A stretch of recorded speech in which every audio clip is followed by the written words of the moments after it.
Lapdogs. Well, if you've not realized it at this point, but our world is ran by PDF files. I think that is painfully apparent in our day and age. And I think us little guys, the vice we run into is to think that our guy is not that PDF file. But, man, you gotta be so captured by the hive mind that to not see that your guy is probably also a PDF file. I don't know, man. I don't know what to say to you at that point. How do I convince you that he's not virtuous? No virtue. There is no virtue in the halls of power.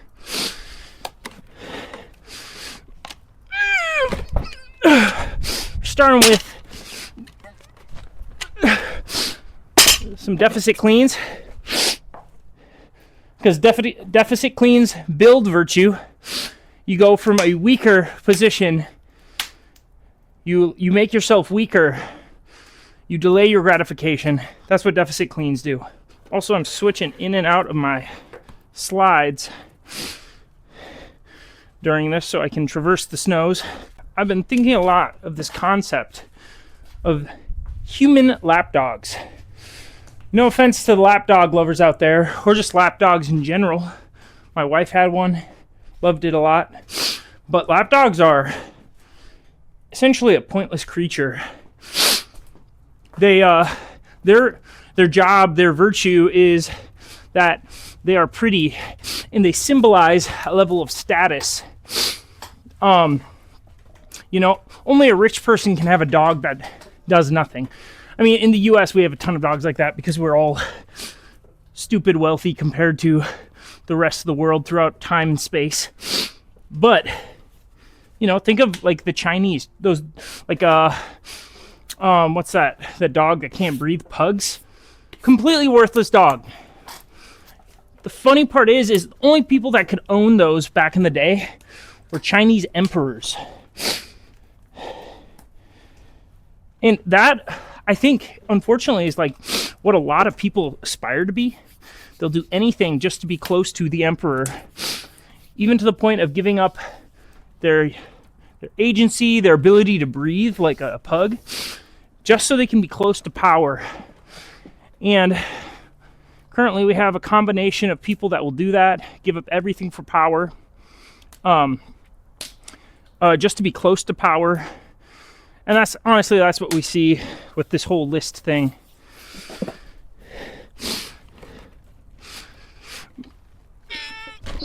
Yeah.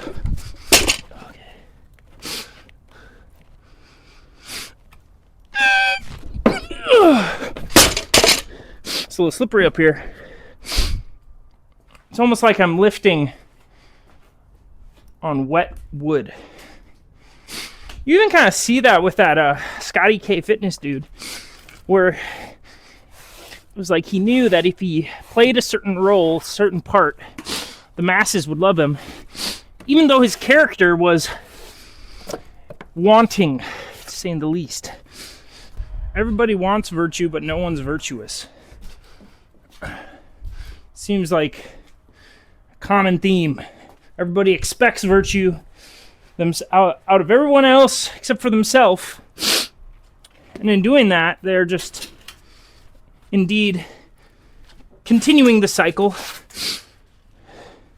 I would actually give a lot of people in power the benefit of the doubt. When they started off, they did not think they would end up doing the things they did. But it was a lack of prerequisite, that's the word, prerequisite of virtue, that of course they're going to get pulled into honeypots and sex rings and all that other crap. They don't even have the basic prerequisites of virtue in order to handle power well. That's the whole story of Lord of the Rings. That's why Gandalf doesn't take the freaking ring, dude. He was self-aware enough about himself that with that power comes an intense drive towards corruption.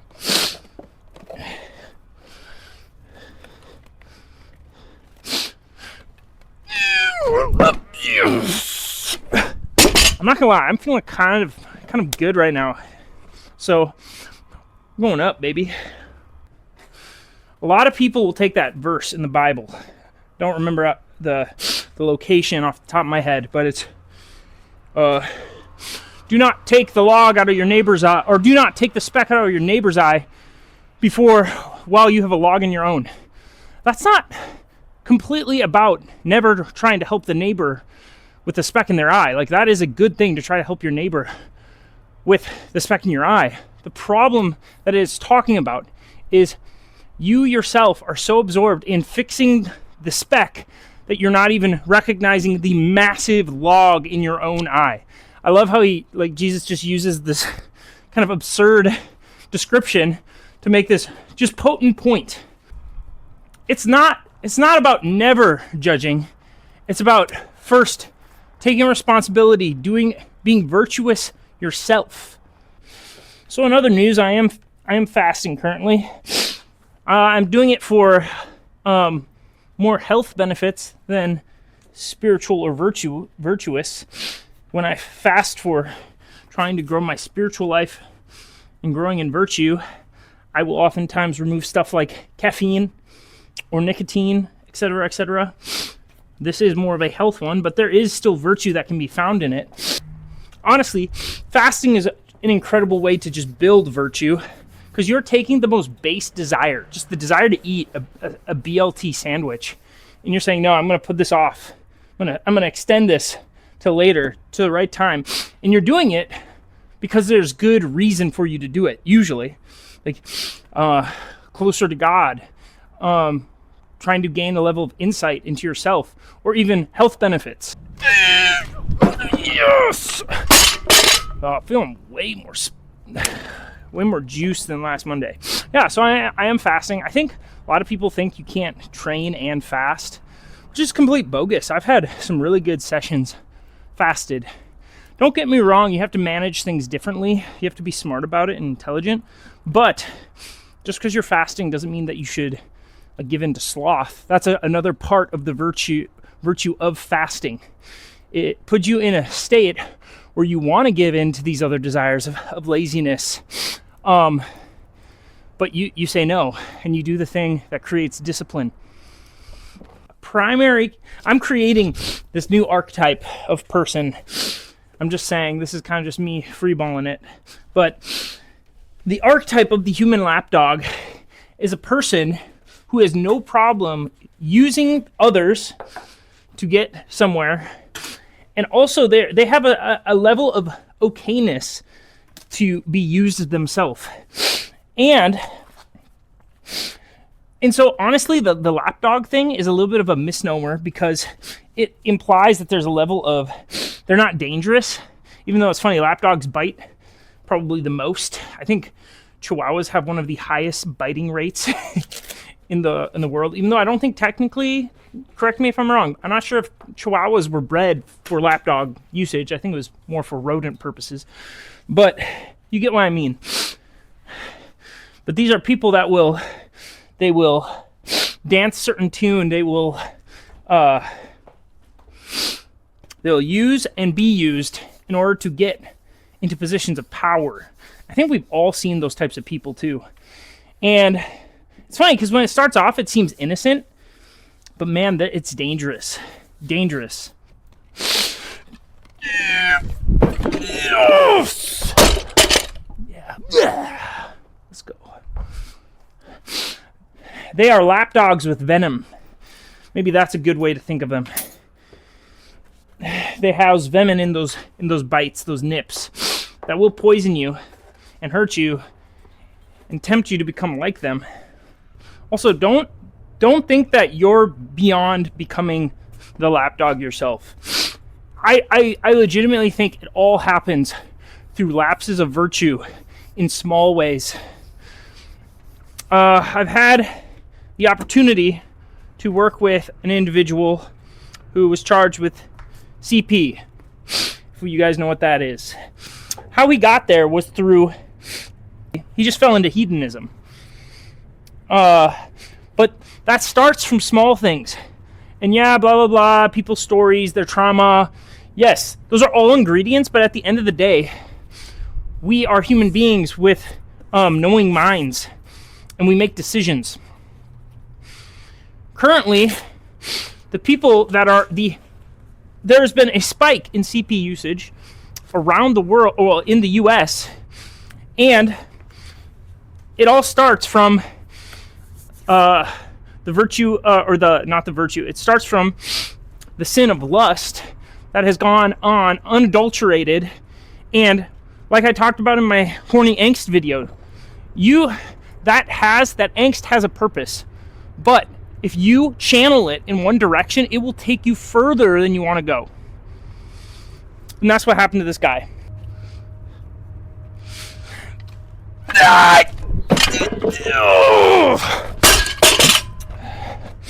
Whew. Felt heavier than last time. So like, what do we do with all this, right? A world ran by PDF files and people fighting amongst themselves, not recognizing the enemy. Well, here's the thing. You have to... Any good journey is done in parts. It's sectioned. Do not think this problem will be solved immediately, because it won't. This thing has been going on for... I would be hundreds of years. Unless you live under a rock and you don't believe evidence. I'm not trying to be mean. It's just like, it has all the appearances that this stuff was going back way, way longer than a lot of people want to admit. But it starts with stewarding your own sphere of influence. That means your family. That means your work. That means your community, your neighbors. Do you even know the people that live next door to you? Do they know that you're a person that they can trust and rely on? That's kind of where it starts. And then secondly, that angst that's built up, that gets put into these other places, that puts us into sloth when it's misused, that angst needs to be put into good usage. And I would recommend finding things outside of yourself. Make it not all about you. The better you get at loving your neighbor, the better you will be at, when the time is right, making the right decisions.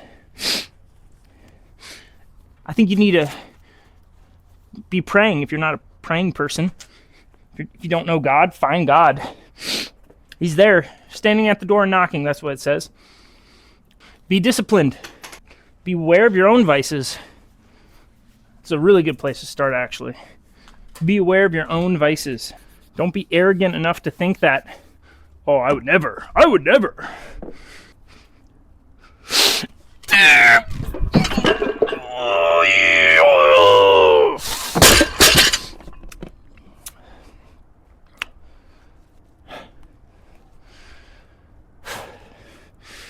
Know the things that lead you into sloth, dude. Doom scrolling, brain rotting equals sloth.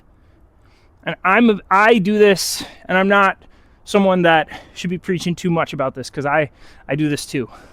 Had to bring it inside for my strength portion. I did less volume today than I did last Monday because of the fact that move this out of the way. Did less volume because I did a lot of volume on Saturday. So today was more about hitting a number that is good and challenging. Oh my gosh, a little janky setup, but get down. This part's gonna be pretty quick. I really need to work on managing my time. Maybe that's a virtue I lack in. Time management.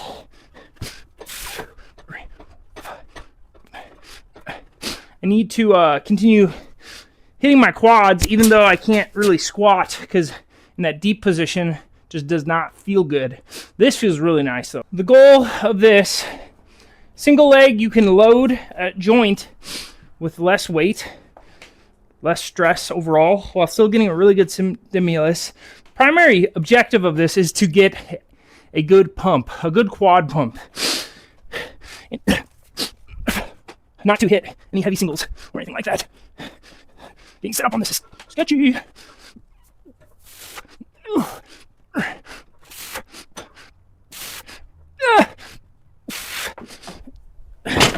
Need to adjust my pad. It fell upside down. Soft.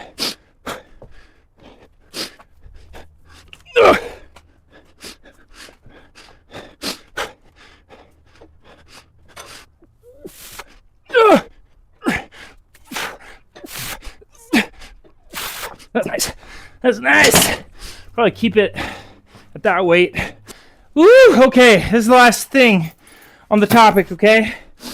Don't lose hope. That's exactly what they want you to do. They want you to lose all hope. If you're surrounded by people that have no hope, you need to find yourself more people that give you a sense of hope, sense of meaning. With that being said, Beefcake Sensei out.